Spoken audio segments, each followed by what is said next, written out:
कक्षा 11 विषय अर्थशास्त्र, 7वां चैप्टर भारतीय अर्थतंत्र, जिसमें हम स्वतंत्रता पूर्वक भारतीय अर्थतंत्र किस प्रकार का था, यानी कि हमको जब आज़ादी मिली उसके पहले की हमारे भारत की इकोनॉमी किस प्रकार की थी उसके बारे में चर्चा कर रहे थे। अंग्रेज़ों का शासनकाल था, ब्रिटिश सरकार थी। तो जैसे हमने पढ़ा था कि कुछ हमारे भारत देश को अच्छे परिणाम प्राप्त हुए और कुछ खराब परिणाम प्राप्त हुए, तो वो परिणाम हम देख रहे थे किस प्रकार के हैं। तो आज का हमारा टॉपिक है कर की ऊंची दरें। किस प्रकार का कर या टैक्स लगाया गया ब्रिटिश शासन दौरान। तो ब्रिटिश शासन दौरान कर की जो आय है उसके संबंध में दादा भाई नवरोजी ने गणना करके बताया था कि 1876 में ऊंची आय वाले ब्रिटेन में, यानी कि जो ब्रिटेन देश है वहाँ पर कितना टैक्स था राष्ट्रीय आय का, तो 8% जितना राष्ट्रीय आय का हिस्सा था। जबकि ब्रिटिश सरकार भारत में कितना टैक्स लेती थी, क्योंकि भारत निजी आय वालों से 15% जितना राष्ट्रीय आय का हिस्सा कर के रूप में वसूल करती थी।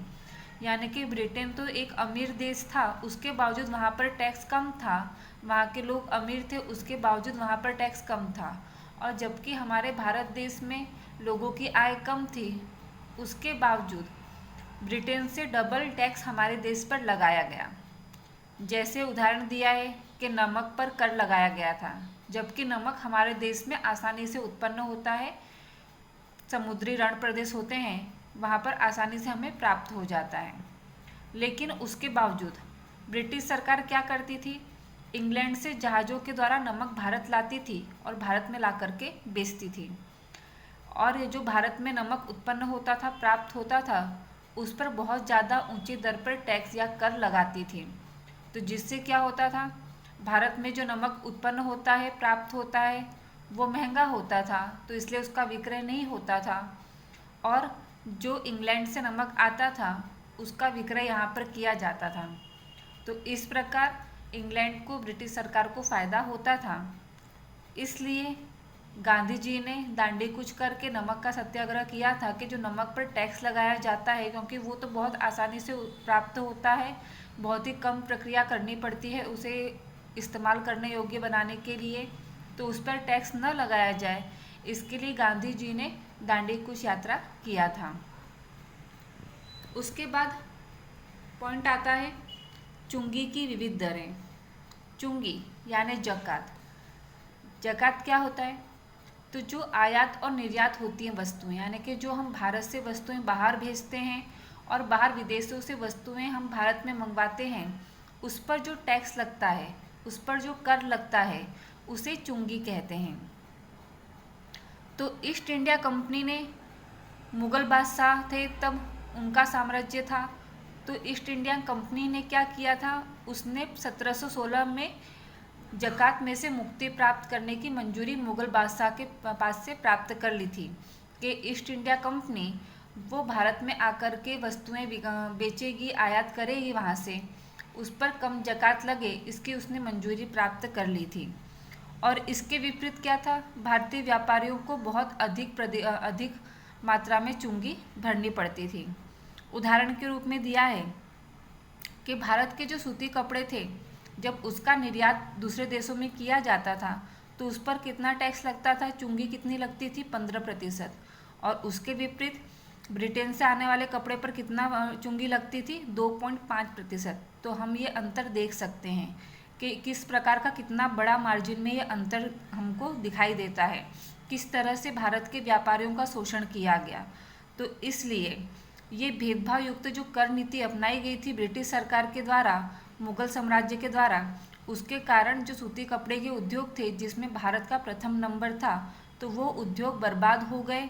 और इस प्रकार हमारे जो भारत के उद्योग हैं उनकी अवनीति, यानी कि धीमे धीमे करके उनकी खराब परिस्थिति शुरू हो गई। उसके बाद आता है औद्योगिक नीति। औद्योगिक नीति में ब्रिटेन में सन 1750 से 1830 तक की समयावधि में औद्योगिक क्रांति हुई थी। वो समय काल ब्रिटिश ईस्ट इंडिया ने भारत में सत्ता स्थापित करने की शुरुआत कर दी थी। 1750 से 1830 ये जो समय था ये ब्रिटेन के लिए औद्योगिक क्रांति का समय था। वहाँ पर उद्योग खूब अधिक मात्रा में प्रसारित हो रहे थे, नए नए उद्योगों की स्थापना हो रहे थे। और वही समय काल इस प्रकार का था कि जब भारत में ईस्ट इंडिया कंपनी ने अपना साम्राज्य जमाना या अपनी सत्ता जमाना शुरू किया था। जबकि सन 1858 तक देश का अधिकांश हिस्सा अंग्रेजों के शासन के अंतर्गत आ गया था, जिसके कारण ब्रिटिश शासन के अंतर्गत आने वाले भारतीय क्षेत्रों में ब्रिटेन की उत्पादित वस्तुओं को अधिक से अधिक बेचने की नीति अपनाई गई।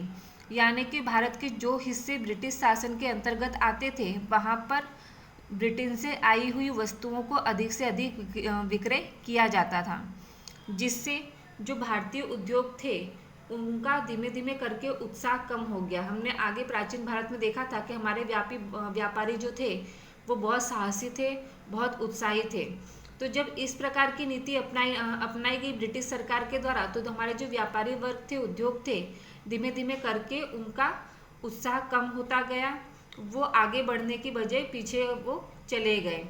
तो इसके कारण भारतीय उद्योग नष्ट हो गए और जिससे बेकारी बढ़ने लग गई। यानी कि जो उद्योग में काम करने वाले व्यक्ति थे वो बेकार हो गए और वो बेकार होने से वो कृषि क्षेत्र की तरफ मुड़ गए, यानी कि खेती पर निर्भर हो गए, जिससे हमारी जो खेती थी, कृषि क्षेत्र था, उस पर जनसंख्या का बोझ बढ़ने लग गया। यानी कि अधिक से अधिक जनसंख्या खेती पर निर्भर होने लग गई क्योंकि व्यापार उद्योग नष्ट हो गए थे। उसके बाद आता है आर्थिक शोषण। आर्थिक शोषण में ब्रिटिश अर्थतंत्र को मजबूत करने के उद्देश्य से ईस्ट इंडिया कंपनी और ब्रिटिश सरकार ने इस प्रकार की व्यूहरचना अपनाई कि जिससे सिर्फ ब्रिटिश अर्थतंत्र को ही लाभ हो, इस प्रकार की उन्होंने व्यूहरचना अपनाई थी।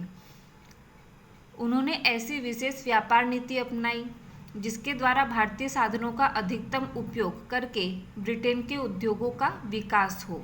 यानी कि इस प्रकार का व्यापार नीति उन्होंने अपनाया कि जिससे जो भारतीय साधन है अधिक से अधिक उसका इस्तेमाल ब्रिटेन के उद्योगों को लाभ हो, इसके लिए किया जाए। इसके उपरांत उनकी कृषि नीति और औद्योगिक नीति भी ब्रिटेन में विकास हेतु प्रोत्साहक रूप थी, जिसमें भारत के कारण ब्रिटिश उद्योगों को आवश्यक कच्चा माल मिलता रहे और इस उद्देश्य से भारतीय कृषि का व्यापारीकरण किया गया। यानी कि ब्रिटेन में हमने ऊपर के जो पॉइंट था उसमें देखा था कि ब्रिटेन में तब औद्योगिक क्रांति शुरू हुई थी, वहाँ पे उद्योग शुरू हुए थे, तो वहाँ पे कच्चे माल की आवश्यकता ज़्यादा थी। तो ब्रिटिश सरकार ने हमारे देश में क्या किया, कच्चा माल उत्पादन करने लग गए और वही कच्चा माल उत्पादन करते थे जो उनको ब्रिटेन में चाहिए था। तो जिससे ब्रिटिश अर्थतंत्र के अनुकूल वस्तुएं और सेवाएं उत्पादित होने लग गई, जिससे हमारे देश का आर्थिक शोषण अधिक से अधिक होने लग गया। यानी कि जो हमारे देश के लिए फायदे कारक हो, लाभकारक हो, ऐसी वस्तुओं का हम उत्पादन नहीं कर पाते थे। जो ब्रिटेन को लाभकारक पहुँचे, ब्रिटेन जिससे आगे ऐसी वस्तुओं का हमको उत्पादन करना पड़ता था। तो ये एक हमारा आर्थिक शोषण होता था ब्रिटिश सरकार के कारण। उसके बाद आता है हस्तकला कारीगरों का शोषण। हस्तकला जो हाथ से वस्तुएं बनाई जाती है, ऐसे कारीगरों का भी शोषण ईस्ट इंडिया कंपनी के द्वारा या ब्रिटिश सरकार के द्वारा किया गया था, जिसमें ब्रिटिश सरकार क्या चाहती थी कि जो भी हस्तकला कारीगरों के द्वारा जो वस्तुएं बनाई जाती हैं उसका एकाधिकार प्राप्त करके, यानी कि संपूर्ण रूप से वो वस्तुएं प्राप्त कर ले कम कीमत पर और उसे बाजार में अधिक कीमत पर बेचे। तो जिससे उन्होंने बाजार की जो कीमत होती है उससे 15 से 40% जितनी कम कीमत पर वस्तुएं वो कारीगरों से खरीदती थी। यानी कि कारीगरों का बहुत बड़ा नुकसान होता था। और अगर कोई कारीगर इस प्रकार से नीची कीमत पर वस्तुएं देने से मना करता था ब्रिटिश सरकार को, अंग्रेजों को, तो शारीरिक जुल्म उन कारीगरों पर किया जाता था। किसी के हाथ कटवा दिए जाते थे जिससे वो कभी इस प्रकार की वस्तुएं बना न सकें। जुल्म करते थे, मारते थे। तो ये सारी चीज़ें होती थी। तो ये जो हस्तकला कारीगर थे उनका अधिक से अधिक शोषण होता था।